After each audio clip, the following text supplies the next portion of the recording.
We begin with the cleanup now underway in the wake of that wicked weather that rolled through southeast Michigan. 2 tornadoes touched down in Shiawassee County last night, the first in Bennington Township, and then moments later, another in the village of Vernon.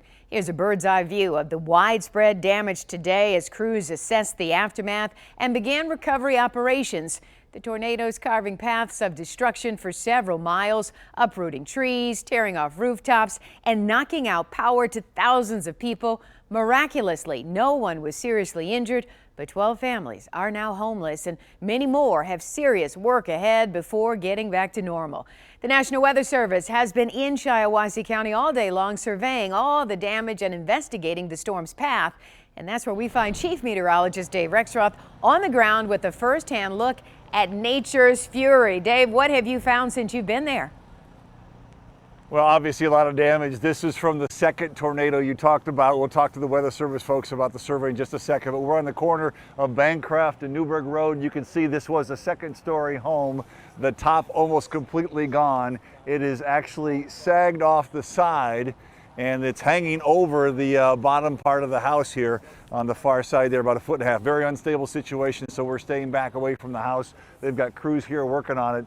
The family was inside last night. They heard the storm coming. They were all hunkered together in the master bedroom. The house began to shake. They dove under the kitchen table, and the roof came off, and the entire top of the house again shifted, hanging over the back side of the house on the other side. You can see crews up there working on getting things kind of hunkered down now to keep the rain out and get under control here for the weekend.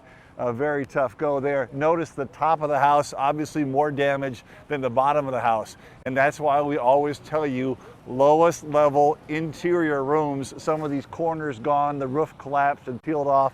And that's why we always want to give you that good information. This is just west of Durand, just southwest of Vernon, in the area that we showed you on the radar last night with the storm. Again, the Weather Service has found 2 tornadoes in the same close area.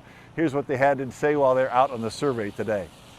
With this tornado, we've seen a lot more trees down, a lot more buildings damaged, and barns completely destroyed. This home behind us lost its garage door, and once the wind enters in, it pushes down the opposite walls.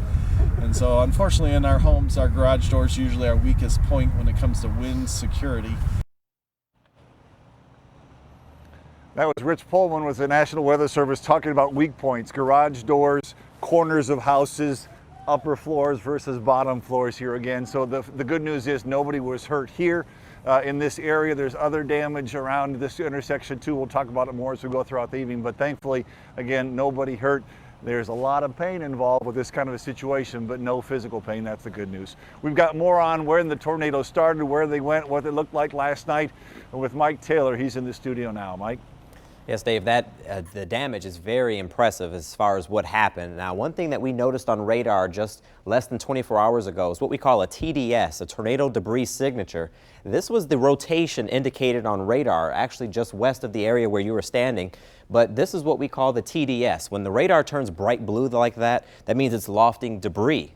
Pieces of people's homes high into the atmosphere, so high in fact the radar can pick that up, and that's what was taking place as it was moving in that direction. This was an EF-0 tornado in Shiawassee County. Notice how long it was on the ground, just for a couple of moments. Wind speeds up to 80 miles per hour, and we're still waiting for the confirmation for the EF-2. This is what we know so far from the National Weather Service. Those winds were up to 125 miles per hour. We'll have more updates on that coming up in the next few hours. All right, Mike, certainly a mess for so many people. Make sure you stay with 7 Action News on air and online for continuing coverage of the cleanup and recovery effort in the wake of last night's severe weather. That's ahead at 5.